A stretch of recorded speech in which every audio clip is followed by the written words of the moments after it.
En estos días que he tenido la posibilidad de hablar con algunas personas que también tienen retinosis pigmentaria como yo.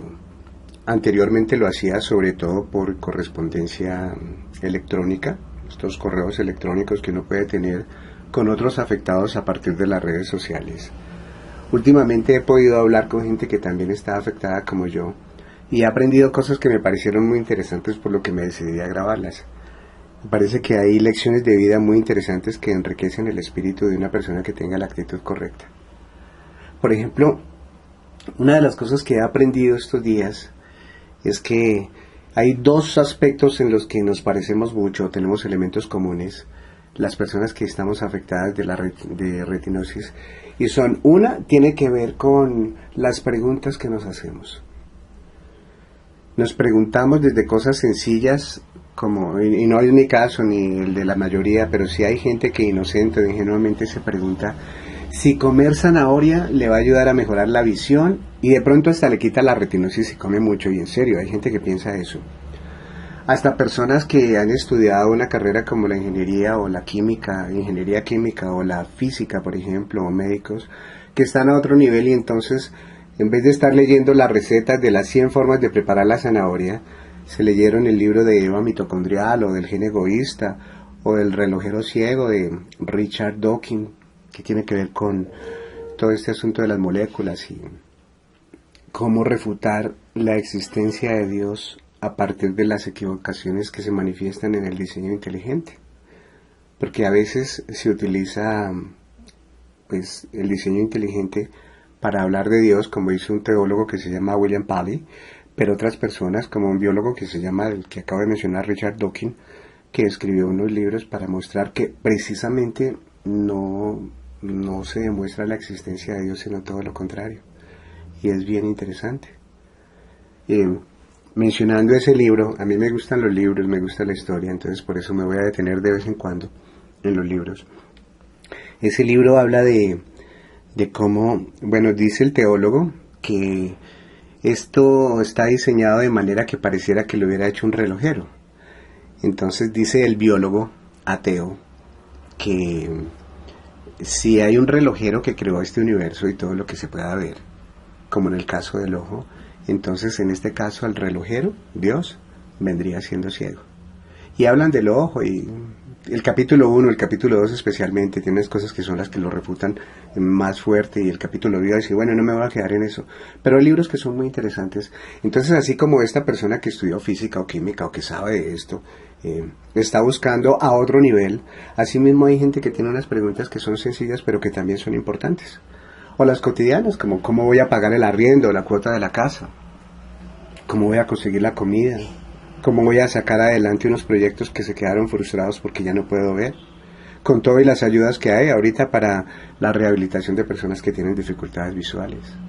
O preguntas existenciales de aquellos que todavía creen en Dios a pesar de, y dicen, si hay un Dios y este Dios es bueno, entonces yo ¿por qué nací enfermo? ¿O para qué? Y son preguntas válidas. O en el campo de los sentimientos también, de las emociones, ahí coincidimos mucho. Entonces, no importa dónde haya nacido usted, ya sea en un pueblo pequeño, en una región apartada, o en una ciudad grande como Bogotá, o tenga plata o no tenga plata, o haya estudiado mucho, como este señor que mencioné hace un momento, o tenga un nivel de escolaridad bajo, como aquel que estaba buscando las 100 recetas para cocinar la zanahoria, que lo hay, y gente que está investigando, y sí, algunos beneficios tiene, pero no nos va a curar la retinosis, desafortunadamente. Entonces, así como hay gente que está buscando preguntas a ese nivel, tenemos otras preguntas que son como coincidentes, independientemente del grupo al que pertenezcamos, y algunas emociones y algunos sentimientos que también son comunes a nosotros. Y escuchaba yo cosas como frustración, como decepción, como rabia, como verdadero odio, como ganas de matar en muchos casos, o ganas de morirse, como miedo, sobre todo miedo, esa es la palabra que más escuché, angustia, indiferencia algunas veces, todas palabras asociadas con el dolor. Y pues hay niveles, ¿no? Niveles de dolor, no todos se manejan de la misma forma. Y entonces, así como hay unas personas que la viven con un optimismo bien especial y que contagia, como una mujer que me dijo, yo me considero una persona feliz y si algún día encuentran la solución o la cura para la retinosis pigmentaria, no voy a ser más feliz, simplemente que voy a poder hacer algunas cosas que en este momento no, pero soy una persona feliz. Y unos señores también muy especiales, muy amables, gente maravillosa que me estaba perdiendo el privilegio de conocer por estar también aquí dedicado a otros asuntos, pero gente muy, muy especial. O casos como las mamás y los papás de niños que son ciegos y que viven el dolor de otra manera, porque no solamente sufre el que no ve. Y aquí hago un paréntesis para aquellos que están apenas viviendo la etapa inicial. No se va a quedar ciego, o sea, no me ponga cuidado, no se llene de susto y no apague en este momento su computador o lo que sea, porque estoy utilizando estos ejemplos porque estoy hablando de emociones o de sentimientos importantes, pero no necesariamente eso quiere decir que usted va a terminar así también, porque si usted quería encontrar una palabra de esperanza y me está escuchando a mí hablar con todos estos casos, lo que va a llenar es su corazón de más miedos. Entonces, incluso esta enfermedad es particular, después hablaremos de eso, y no se comporta de la misma forma en todas las personas. Pero bueno, así como hay el ciego feliz, pues no tanto que dice, uy, botémonos por la ventana, pues, porque, mejor dicho, y si me faltara una pierna igual, porque entonces en ese caso ya tendría más razones para superarme, cosas así, no traídas de los cabellos, no, pero sí hay gente que aprendió a manejarlo, gente muy inteligente, gente que tiene unos niveles de inteligencia emocional que tienen mucho, mucho para ser imitado. Entonces, así como ellos, o como la mamá o los papás de los niños que tienen esos problemas, también están los conflictivos. Esas personas que mantienen de mal genio a toda hora y que la familia dice, no fue por la enfermedad, desde antes de que se le manifestara de esa forma, él ya era de ese genio. O sea, él ha molestado toda la vida. Bueno, puede ser, pero algunas personas se comportan de una manera muy agresiva. Entonces uno ve gente que está buscando como razones para pelear en cada cosa. Incluso con la misma enfermedad cuando está en el nivel de los ciegos, y otra vez lo menciono así. Pero recuerden los que están en la etapa inicial, no necesariamente le va a pasar a usted. Yo viví por mucho tiempo con una buena visión y al final pues tuve problemas, pero hay otra gente mayor que yo que también que ve, con dificultad pero ve, y además se está investigando mucho. Pero bueno, estos ciegos lo que hacen es que se ponen a pelear por cada cosa, incluyendo por el término. Entonces de pronto alguna mañana se levanta con ganas de disentir acerca del término ceguera, y le dice a otra persona que dice ciego, dice no, el término correcto es invidente. Y como para pelear se necesitan dos, entonces de pronto resulta que se encontró con otro que también tiene lo mismo, ganas de confrontar, como dicen ellos, de debatir, de pelear. Entonces el otro le va a decir, mire, usted quiere que yo diga invidente en vez de ciego, pero la palabra correcta es ciego porque el término médico o el término científico es ceguera. Por eso se habla de sordoceguera. Por eso está el Instituto Nacional para Ciegos, la Organización Nacional de Ciegos Española, el Centro de Rehabilitación para Adultos Ciegos, etcétera, etcétera. Incluso el mismo Jesús sanaba ciegos. Ese es el término. Y ahí se quedan un buen rato y pasaron el día peleando. Y bueno, es una manera también de vivir la vida.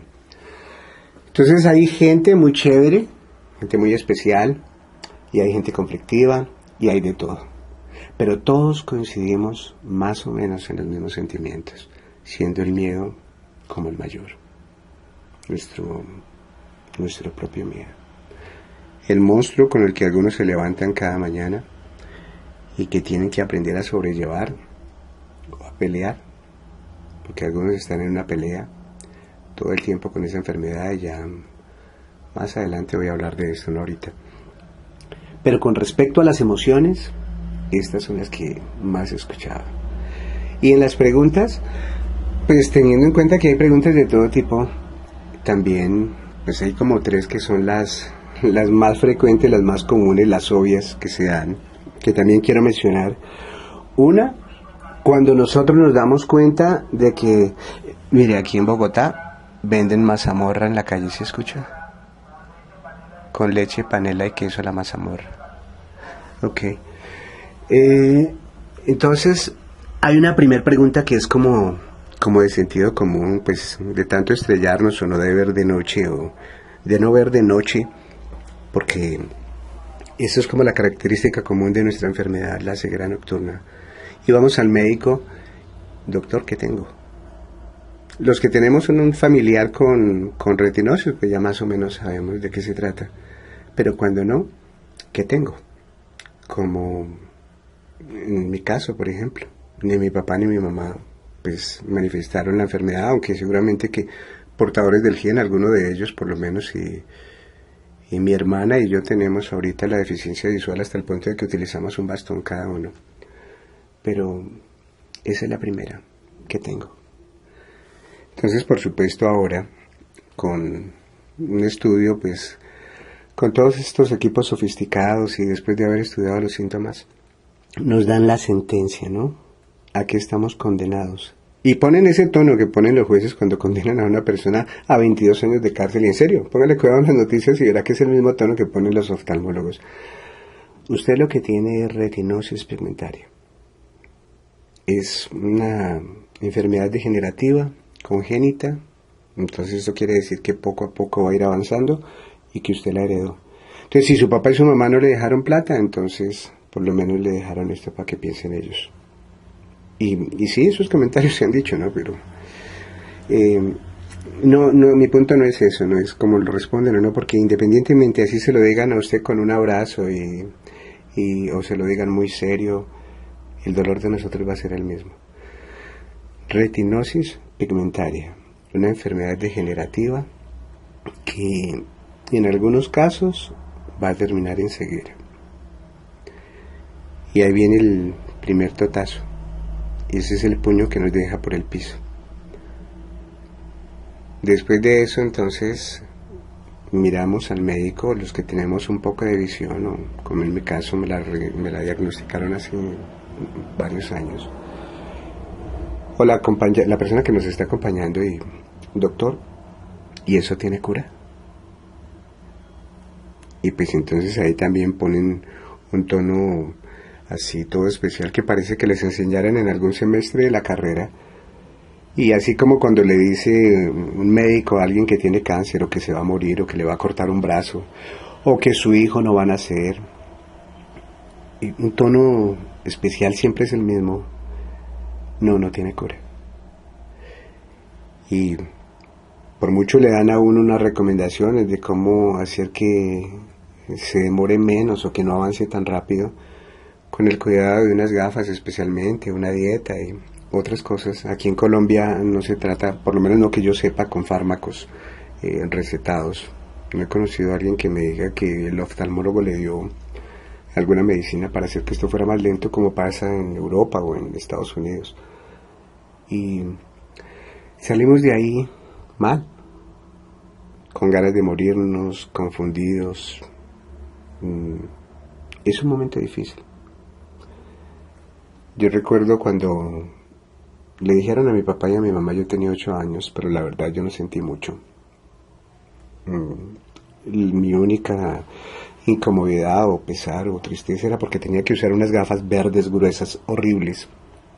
Y eso era lo que me preocupaba, pero la verdad no sentí mucho. Pero cuando tenía 15 años y me lo volvieron a decir en la clínica Barraquer, esa vez sí me quise morir. Fue un momento bien complicado. Además que me cambiaron las gafas verdes, que nunca me puse, por unas moradas horribles. Y en esa época, como no existía el policarbonato, entonces le tocaba a uno andar con unas cosas... bueno.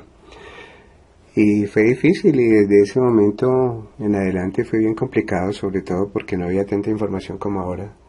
Y tuve que manejar mi tristeza en secreto, en soledad. Muchas veces sonreír para que no se dieran cuenta que estaba llorando por dentro. Y acerca de esto, pues viene la tercera pregunta. Es una pregunta que no le hacemos ya al oftalmólogo, pero que está ahí en nuestro corazón. ¿Cuándo me voy a quedar ciego? ¿Cuándo me voy a quedar ciego? Y a veces es la pregunta que nos hacemos todos los días. Uno trata de vivir, de ignorarla, de olvidarla, pero está ahí. ¿Cuándo me voy a quedar ciego? Y así, son preguntas y sentimientos comunes a nosotros los afectados de retinosis pigmentaria. no solamente en Colombia, sino así pasa en otros lados. Luego pasa el tiempo y después de este totazo que quedamos pues con la cara contra el piso, nos levantamos, nos limpiamos en sentido figurado la sangre, el polvo de la boca, aunque a veces pasa, ¿no? Más de uno nos hemos caído y conocemos a qué sabe el piso. Pero en sentido figurado nos levantamos y tratamos de seguir adelante. Entonces viene una cuarta pregunta y es, ¿en qué nivel de investigación están? Yo quiero saber, en medio de tanta información que hay en internet, que unos dicen una cosa, que esto es lo mejor, otros dicen que no, otros dicen que salió un remedio y otros dicen que no, que ese remedio es para unos casos, pero no para todos, porque la retinosis tiene muchas divisiones y además hay otras enfermedades parecidas también asociadas con la retinosis, pero que son diferentes. Y en el caso de que sea RP solamente, tiene diferentes variaciones. Uy, soy una cantidad, si uno mira en un diccionario oftalmológico encuentra una cantidad de formas, de variaciones, y bueno. Y uno dice, ¿en qué va la investigación? Yo quiero saberlo. Pero me confunde tantas cosas que se dicen. Entonces, eso no lo voy a contestar ahorita. Eso va a ser tema para otra grabación, porque sí hay formas. Por el momento les digo una cosita así muy rápido que me dijo un colombiano hace poco, un señor que me enseñó varias cosas también, una persona muy especial por lo que me di cuenta. Y es que él no la busca en español, sino que la busca en inglés. Él no pone retinosis pigmentaria en español, sino que él pone retinitis pigmentosa en inglés. Entonces, como los traductores de los buscadores de internet ya hacen ese tipo de cosas, él lo único que tiene que hacer es medio organizar ahí la gramática para poder comprenderlo. Listo, y mantiene súper informado como una persona que vive en Estados Unidos y que leyera una de estas revistas de oftalmología. Entonces, es muy, muy interesante eso, pero no va a ser el tema de esta mañana, eso lo dejamos para después. Yo quería concluir con una pregunta que me parece que es válida también a partir de las cosas que he hablado con la gente y de mi propia experiencia. Si cuando nosotros vamos al oftalmólogo, después de haber ido donde el optómetra y descubrir que ya las gafas o los lentes de contacto no nos ayudan mucho, el oftalmólogo, en algunos casos, para algunos en el peor de los casos, para otros en el mejor, porque realmente tiene muchísimo valor, lo remiten a uno a un centro de rehabilitación para ciegos, pero no más. Y uno dice, escuchando a personas que viven en otros lados y además de todo, pues como por sentido común me parece, si la enfermedad mía no es, se manifiesta en el ojo, pues, pero no nace ahí, sino es una cosa que es genética, ¿por qué no me remiten a un médico genetista? Sobre todo si ahora acá en Colombia ya hay una regulación para eso y no me estarían haciendo un favor, sino más bien estarían cumpliendo con un requisito legal. Estarían dando cumplimiento a un derecho que yo tengo. Pero no sucede. Y en muchos casos pareciera como si el oftalmólogo, y lo digo con todo respeto, no supiera qué hacer. Hace poco estuve con mi papá donde un médico y el médico decía, es la primera vez que me sucede, porque yo fui a pedirle que me remitiera al médico genetista y eso lo hice a través de mi empresa promotora de salud. Y bueno, ¿por qué no nos remiten al genetista? A ver qué pasa. Esto ha avanzado mucho aquí en Colombia también. Aquí hay una cantidad de gente que tiene un conocimiento que no tiene nada que envidiarle a los de otros países, aunque no tenemos pues los superlaboratorios, pero tenemos gente muy muy interesante, muy inteligente, gente muy capaz. ¿Por qué no nos mandan a uno de ellos? ¿O por qué también no nos mandan al psicólogo? Normalmente el oftalmólogo lo que hace es que se queda callado y le da como algunos consejos así muy sencillos a la persona, busque ayuda, por ejemplo. Pues obviamente, ¿no? ¿Será que uno se va a quedar quieto? Pero no lo remite a donde un profesional que está formado en técnicas para ayudar a manejar momentos de duelo, cosas duras como perder un familiar, que es complicado, o perder un órgano de uno de los sentidos, como la visión, por ejemplo. Y eso no sucede. Entonces también es una pregunta que me gustaría que tuviéramos en cuenta para reflexionar, así como otras cosas de las que voy a ir hablando pues poco a poco, y sobre todo pues en este asunto de la medicina, porque Yo que he tenido la posibilidad de estar en este momento siendo estudiado, estoy en un programa de investigación, me están haciendo un estudio genético, sé que ahora, gracias a los recursos tecnológicos que se tienen, hay unas posibilidades que no existían hace 10 o 20 años, por ejemplo. Y uno no se levanta un día diciendo, uy, me duele un gen, o me está afectando un cromosoma acá en esta parte, y mire cómo me tiene el brazo, mire. No, no, no, no, no, no. Uno nunca dice eso. Como me duele un gen, voy a ir a sacar la cita con el genetista. Entonces, utilizo esta ilustración como para que no lo olvidemos.